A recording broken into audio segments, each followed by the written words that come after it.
And speaking of home, home will be safe again.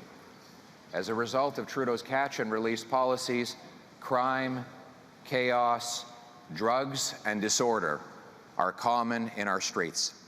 His catch and release bail law, C-75, allows a thug to assault an elderly woman in the morning and be out on bail by noon to do it all over again. After the law passed, Vancouver police, they had to arrest the same 40 offenders 6,000 times in a year. That's 150 arrests per criminal per year. The good news is we don't have a lot of criminals in Canada. The bad news is they're very productive. So if you put those highly prolific criminals in jail, you'll have less crime. Now, Liberals and New Democrats say this is so simplistic and you'll have to build all these jails. Funny thing is, when we did it under the previous Conservative government, not only did we bring crime down by 25%, incarceration rates actually fell. Why? Because we targeted the worst offenders and we scared all the other potential offenders away. So we had so much less crime, we actually needed less prison space. It's common sense, my friends.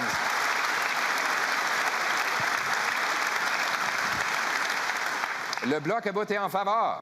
The Bloc voted for this bill for quick release and repeat of offenders, all the while supporting the banning of hunting rifles. I have a message for Yves-François Blanchet. It's not the hunter in the Saguenay region who's responsible for the crime taking place in downtown Montreal. It's the repeat offenders that you want to liberate who have committed these crimes.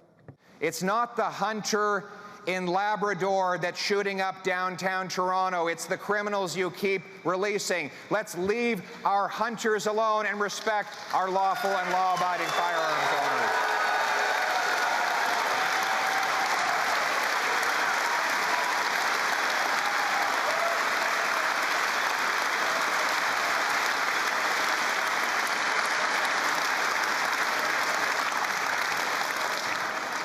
So my common sense plan is jail and not bail.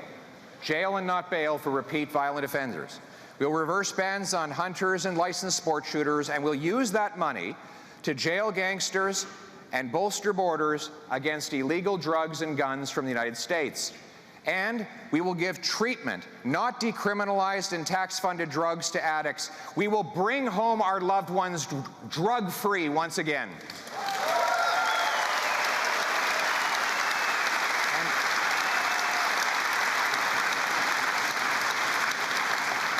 Using the dollar-for-dollar principle, we will pay for it by suing and collecting hundreds of millions or billions of dollars from the corrupt pharmaceutical companies that profited by lying about the dangers and addictiveness of the opioids that have caused this hell on our streets.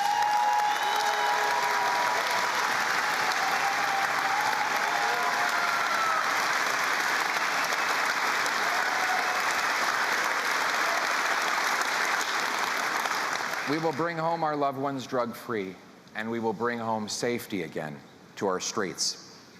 The safety of our country in a dangerous world depends not on attending yet another gabfest at the UN or, God forbid, Davos. Nor do we secure Canada by sending more and more aid to foreign dictators. It is by standing on guard for our country and rebuilding our military at home that we protect our country.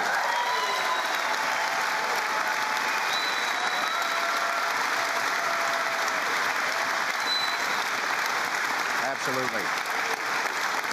Give it up for our soldiers, sailors, airmen, and veterans.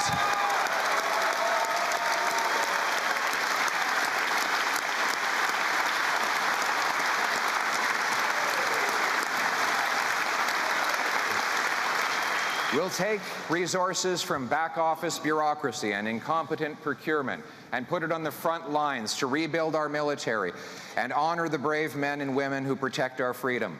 But they didn't fight for our freedom abroad so the Prime Minister could take it away at home. He said he admires the dictators in Cuba and Beijing, his radical censorship laws, which Margaret Atwood called creeping totalitarianism, and which make news disappear from social media, violate our constitutional freedom of expression.